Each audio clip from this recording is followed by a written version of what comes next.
In Exodus 22:17, the Hebrew word for sorceress is mechashefa. Today we're looking at Parshat Mishpatim, but we're going to be concentrating mostly on this one area in Exodus 22:17. Now the root of this word is kashaf, meaning to practice sorcery or to use witchcraft. The feminine form in this verse specifically refers to a female practitioner of sorcery, but includes the male version as well.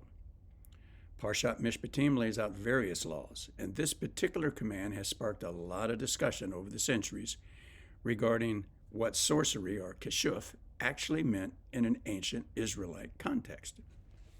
Some interpret it as deception, harmful magic, or even rebellion against God. Others see it as connected to idolatrous practices. Would what is commonly called today a channeler fall into that category of sorcery? A channeler, as we understand the term today, is someone who claims to communicate with spirits, the dead, extraterrestrial aliens, or other worldly entities that take over their bodies and sometimes consciousness. Might not exactly fit the biblical definition of mechashefa, but it's certainly in the same realm of forbidden practices. Now, the Torah has multiple words for supernatural or occult practitioners, and each seems to cover a different type of practice. As stated, mechashefa, typically translated as sorceress, comes from kashaf, which likely refers to manipulating supernatural forces, possibly through spells or incantations. Another word is ov.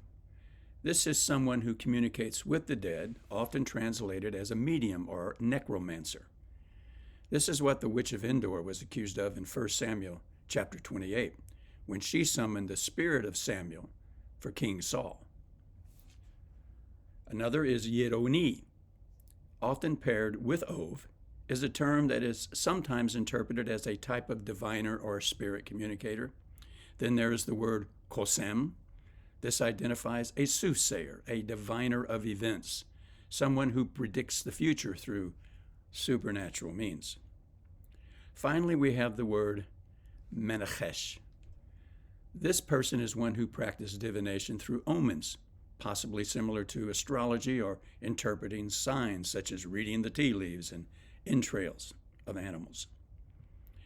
Given this, a channeler, someone who claims to be a medium, speaking with spirits or otherworldly or dimensional entities, would likely fall under ov or yidoni rather than mechashefa. However, all these practices were explicitly forbidden in Deuteronomy chapter 18, verses 10 through 12, which states the following. Let no one be found among you who consigns his son or daughter to the fire, or who is an augur, a soothsayer, a diviner, a sorcerer, one who casts spells, or one who consults ghosts or familiar spirits, or one who inquires of the dead. For anyone who does such things is abhorrent to Hashem, and it is because of these abhorrent things that Adonai is dispossessing them from before you.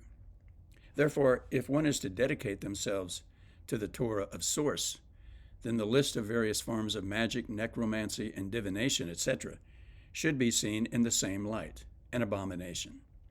So, based on the law of Moses, modern channelers fits the category of mechashefa and are to be considered as violating Torah law under those terms. Some last considerations before closing this video. The ancient Near East was full of magical practices. Egyptian, Canaanite, Babylonian, and other societies throughout the ancient world. How did Israel's laws stand out? Well, the Talmud in Sanhedrin 67a and 67b discusses sorcery as sleight of hand versus true supernatural manipulation and a denial of divine retenue. Were some of these laws about preventing trickery or scams foisted on the people? Let's examine the spiritual implications. Why was it forbidden? Was the Torah's prohibition against mechashefa and controlling supernatural forces deceiving people or undermining divine authority, or as Rabbi Yochanan said, why are sorcerers called mechashifim? Because it is an acronym for that contradicts the heavenly entourage.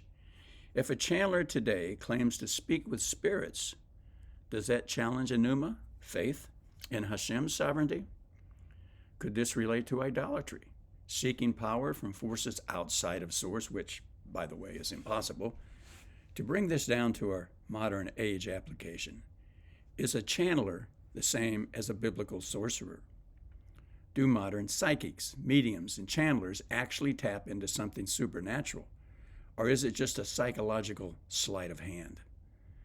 Some people see channeling as a harmless manipulation or something similar to a circus sideshow. Yet we have examined what the Torah says. What about modern Kabbalistic practices? Some groups claim to receive messages from angels or departed souls. Where does that fit? These probing questions have been going on for centuries and aren't likely to end anytime soon, certainly not with one probing video. My personal thoughts on this subject are really not that difficult.